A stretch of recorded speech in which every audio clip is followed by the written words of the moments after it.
Amigos e amigas da Nova TV Canal 14, telespectador, acompanha imagens do nosso Motolink, do nosso Raul Matsuyama, que está cobrindo mais uma blitz em nossa cidade, dessa vez na Júlio Zarp. Já o Raul vai trazer todas as informações, e essas blitzes que a gente traz informações servem principalmente para você, telespectador, você motorista, motociclista, que mantenha o seu veículo em dia, porque infelizmente você vai ter uma dor de cabeça terrível. Eles apreendem o seu veículo, levam o seu veículo para um pátio e fica lá, ó, cobrando diárias em cima de diárias, e quando você vê, a diária tá mais cara do que o próprio veículo, você acaba perdendo o seu veículo. De qualquer forma, isso tá dentro da lei, ninguém é obrigado a fazer ou deixar de fazer, senão em virtude da lei, mas a gente deve muitas das vezes questionar, e como advogado, pós-graduado em Direito Civil Constitucional, posso falar com você, telespectador, que em tese eu entendo que é uma situação desproporcional, os tribunais entendem que não, mas é uma questão de norma, ou seja, se o Congresso mudar as leis, elas podem ser mais favoráveis a gente, porque a Constituição diz que ninguém perderá sua liberdade ou seus bens sem o devido processo legal, e no momento de uma blitz não existe um processo, ou seja, o veículo ele é apreendido, você volta a pé para casa, e além de ter que vencer uma burocracia tremenda. Eu entendo que o poder público deve, numa blitz dessa, advertir, obrigar o motorista que apresente a quitação em 72 horas, por exemplo, mas tem que ter lei para isso, não existe lei. Isso é uma tese, pode ser até um projeto de lei de algum deputado, de algum senador compromissado com a sociedade, que em 72 horas apresente a quitação para que o veículo não seja rebocado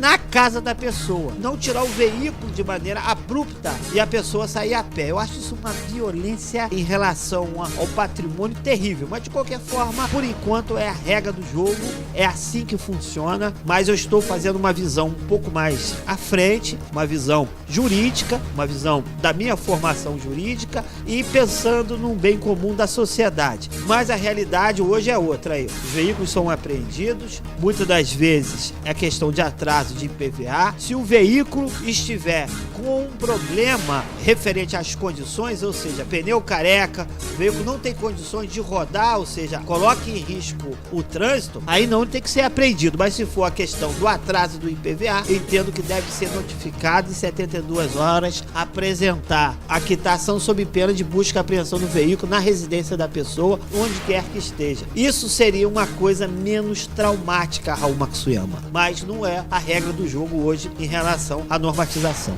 Marconi, como você colocou, a princípio se envolve os deputados, né, os senadores, enfim, Brasília. Se isso acontecesse, seria algo fácil de ser implantado, porque hoje vivemos aí todos ligados à informática, né, informatização, ou seja, computadores. Esses veículos, quando passam por esse equipamento do DR, é levantado o histórico do veículo, né? Então, se você já tem uma ficha, um cadastro dentro do sistema do país inteiro, então fica fácil, né, desse veículo ser encontrado na residência. Então, a princípio, se faria o que você colocou, Marconi, a questão de uma notificação e um prazo de 72 horas, e aí sim, né, o reboque iria na residência do indivíduo e rebocaria o veículo caso não tivesse sido feito o pagamento dessas dívidas, né, dessas pendências. Não é algo impossível, não é difícil, porque o veículo, como eu disse, já está no sistema, né? Então ele sabe onde é o endereço do proprietário, tem os dados do proprietário, tem o nome da rua, o logradouro, então seria simples. E havendo residência, não teria o benefício, aí o veículo seria apreendido, porque aí o cara também não tem desculpa.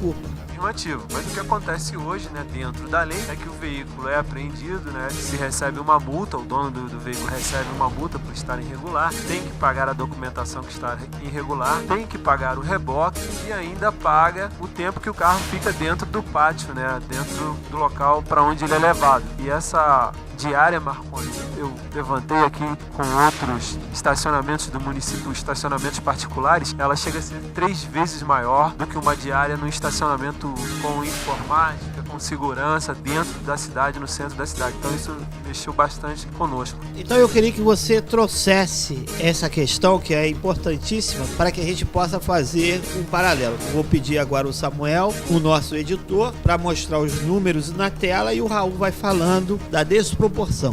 Afirmativo, Marconi. A questão do reboque, né, do veículo e E a questão da multa dos documentos, isso aí já é algo que a gente consegue entender. Agora, o que muitos motoristas reclamam é da diária desses pátios, né? Porque se você leva o carro para um estacionamento, ele fica durante um dia, né?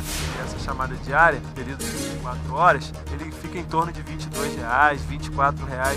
Isso aqui no centro da cidade. Isso quando é diária, né? E frações não. Frações é um pouco diferente, ficaria mais caro. Mas em relação ao carro passar o dia dentro do estacionamento, se você retirar no dia seguinte, em torno de R$22, R$24, até R$25. E no pátio da Outram, o valor é R$70, né, por dia.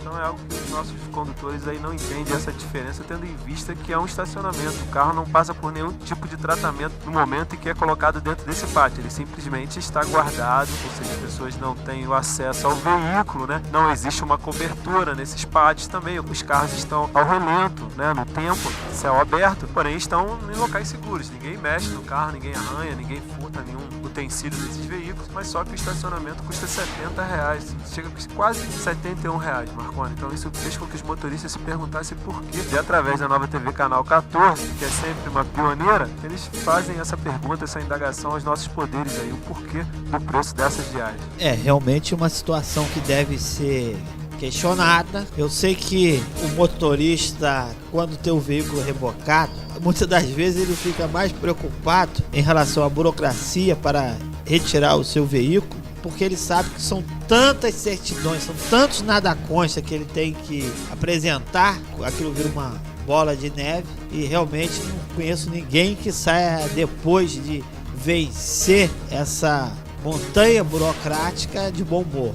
É, realmente, Marconi, a questão... E também são pessoas, na sua grande maioria, Marconi, que são pessoas produtivas, que são pessoas idôneas, porque têm os seus endereços fixos, né? São pessoas reconhecidas pela União, pelo Estado, enfim. Porque quando se levanta o documento do veículo, está o nome do cidadão, o endereço dele, todos os dados estão ali. Então, não são pessoas de má índole. E eles acabam, né, se envolvendo, a gente pode até usar esse termo, Marconi, uma via crucis. Por quê?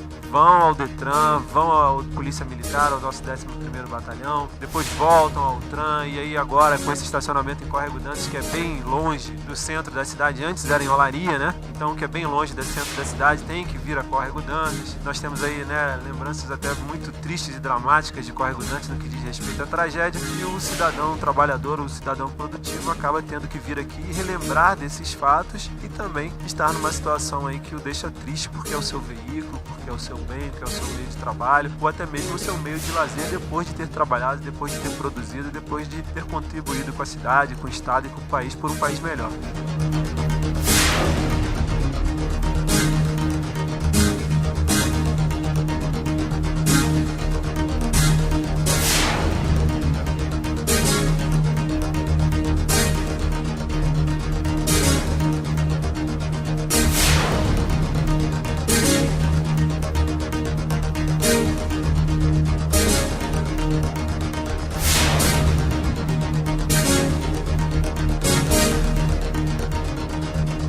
Telespectador, então, acompanhou essa matéria pela Nova TV Canal 14. Lembramos que o nosso telefone é o 2522-9058. Anote aí o nosso portal Nova TV, é o www.novatvfriburgo.com.br. Lembre sempre, Nova TV é a nossa força, é a nossa voz, a TV mais popular de Nova Friburgo.